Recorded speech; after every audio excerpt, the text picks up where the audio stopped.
প্রথমেই থাকছে বাংলাদেশের ১৬ বছরে বৈধ সুষ্ঠু নির্বাচন হয়নি, নতুন নির্বাচন চান অস্ট্রেলিয়ার এমপি। এই নিয়ে প্রতিবেদনে থাকছে বিস্তারিত।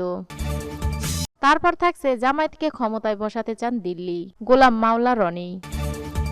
এবার থাকছে ষড়যন্ত্র কিন্তু এখনও আছে, বললেন প্রধানমন্ত্রী। তারপর থাকছে সরকার ক্ষমতায় মসনদ নিয়ে ব্যস্ত, বললেন সেলিমা রহমান। এই নিয়ে প্রতিবেদনে থাকছে বিস্তারিত।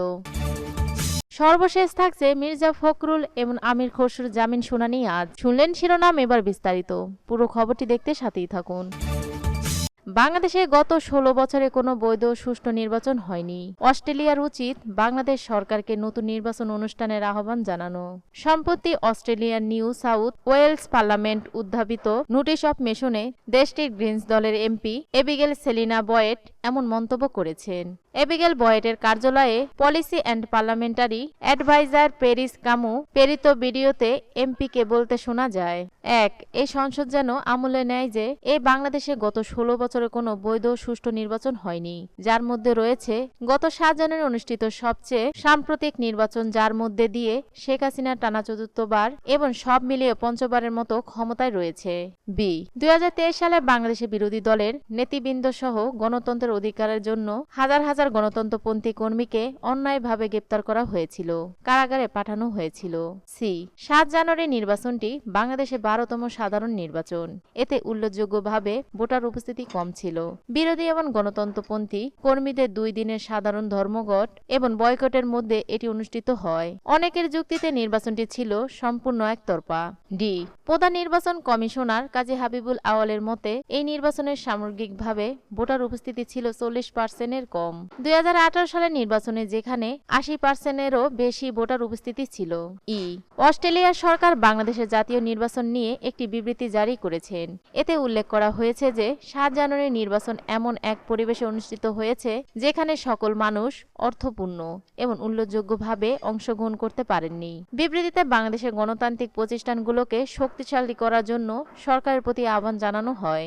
জামায়াতকে ক্ষমতায় বসাতে চায় দিল্লি। রাজনৈতিক বিশেষজ্ঞ সাবেক সংসদ সদস্য গোলাম মাওলা রনি বলেছেন, পাকিস্তান, আফগানিস্তান, মালদ্বীপ ও নেপাল যে মিশন নিয়ে ভারত এগোচ্ছিল সবগুলোতে চরমভাবে ব্যর্থ হয়েছে। ফলে বাংলাদেশের রাজনীতিতে নতুন করে ঢেলে সাজাতে চাচ্ছে ভারত, কারণ বাংলাদেশ ছাড়া তাদের আর কোনো জায়গা নেই। বাংলাদেশের কূটনীতিক ও বাণিজ্যের স্বার্থে বিকল্প আস্থা হিসাবে জামায়াতকে বেছে নিয়েছেন ভারত। সম্প্রতি নিজস্ব ইউটিউব চ্যানেলে রাজনৈতিক সাময়িক ইস্যু নিয়ে এই আলোচনায় এসব কথা বলেন সাবেক এই সংসদ সদস্য। রনি বলেন, পাকিস্তানে যেভাবে ইমরানের জোয়ার উঠেছে সেটি ভারতের জন্য ইতিবাচক দিক নয়। পাকিস্তান সহ পার্শ্ববর্তী দেশগুলো শুধু ভারতের জন্য শত্রু নয়, এগুলো এখন আতঙ্কের নাম। সেক্ষেত্রে বাংলাদেশে এখনো যে তাদের অবস্থান আছে সেটিকে টিকিয়ে রাখা অনেক গুরুত্বপূর্ণ। বাংলাদেশ এমন একটি ভৌগোলিকভাবে অবস্থানে আছে যেটা ভারতের জন্য খুবই গুরুত্বপূর্ণ।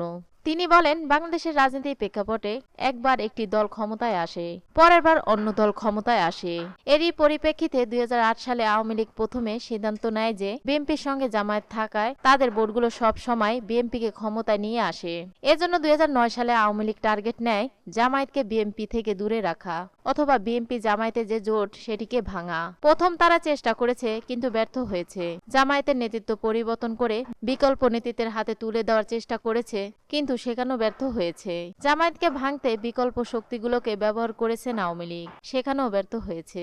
পরে বিদেশিদের দিয়ে চেষ্টা করেছে আওয়ামী লীগ। এরই অংশ হিসাবে জামায়াত বিরোধীর একসঙ্গে করার দিল্লির বহি গোয়েন্দা সংস্থার অনেক চেষ্টা করেছে, তবে খুব একটা সুফল পায়নি দিল্লি। সাবেক সংসদ সদস্য রনি বলেন, ২০১১-২০১২-র দিকে যখন যুদ্ধ অপরাধী বিচার চলছিল তখন এর একটি শক্তিশালী গ্রুপ বাংলাদেশে, মালয়েশিয়া ও কলকাতা জামায়াত নেতাদের সঙ্গে একাধিক বৈঠক করেছে এবং তাদের পরবর্তী প্রজন্ম ছেলেদের সঙ্গে বৈঠক করেছে, কিন্তু কোনো দৃশ্যমান ফল পায়নি। ফলে এই বছর জামায়াতকে অনেক ক্ষতিগ্রস্তের মধ্যে পড়তে হয়। এরপরে মীর কাসেম আলীর ফাঁসির রায়ের পর জামায়াতের সঙ্গে দ্বিতীয় দফায় যে বৈঠক সেটিও ব্যর্থ হয়। তিনি বলেন, ২০১৮ সালে জামায়াত ও বিএনপি যে বিভক্তি সেটিতেও এর হাত ছিল। বর্তমানে ভারতে বহিঃগোয়েন্দা সংস্থা বুঝতে পেরেছে যে যেভাবে তারা বিশেষ গ্রুপ বা বিশেষ গোষ্ঠীকে মদত দিচ্ছে তাদের অনাগত দিনের রাজনীতিতে তাদের খুব একটা ভবিষ্যৎ নেই। এতে ভারতের অর্থনৈতিক স্বার্থ, কূটনীতিকদের স্বার্থ সবকিছু ঝুঁকির মধ্যে পড়তে পারে। এর কারণ হলো ভারত খুব ভালো করেই জানে যে জনগণের যখন বিশেষ কোনো গোষ্ঠীর উপর থেকে মন উঠে যায়, সেই গোষ্ঠী এখন জনগণের অভিশাপের মুখে পড়ে এবং জনগণ যখন ওই গোষ্ঠীকে সাহায্য করে না, তারা তখন সাস্টেন করতে পারে না। এটি করতে না পারলে তাদের দেশ বিদেশে যত গোষ্ঠী আছে সব বিনাশ হয়। সেক্ষেত্রে বাংলাদেশে এখন যে তাদের অবস্থান আছে সেটি অনেক গুরুত্বপূর্ণ। সব মেধা বাংলাদেশে মনোনিবেশ করেছেন। অতীতে যাদের উপর ভরসা রেখেছিল তাদের সঙ্গে সম্পর্ক ঠিক রাখে। বিকল্প হিসাবে জামায়াতকে টার্গেট করেছে। কোনো কারণে যদি আওয়ামী লীগ ফেল করে তাহলে জামাতের উপর আস্থা রাখবে। প্রয়োজনে ইমরানের মতো ইসলামিক রেভুলেশন করবে। তাও ভারতের জন্য তুলনামূলক নিরাপদ হবে। ষড়যন্ত্র কিন্তু এখনো আছে। ষড়যন্ত্র চক্রান্ত চলছিল এবং এখনো আছে জানিয়ে আওয়ামী লীগের সভাপতি ও প্রধানমন্ত্রী শেখ হাসিনা বলেছেন, এত চড়াই উতরাই পার হয়ে আজকে বাংলাদেশে আওয়ামী লীগ বারবার ক্ষমতায় আসবে এটা কখনো কেউ ভাবতেই পারেনি। রাজধানী গণভবনে বুধবার সকালে দ্বাদশ জাতীয় সংসদের সংরক্ষিত নারী আসনের দলীয় মনোনয়ন প্রত্যাশীদের সঙ্গে সৌজন্য সাক্ষাৎ অনুষ্ঠানে তিনি এসব কথা বলেন।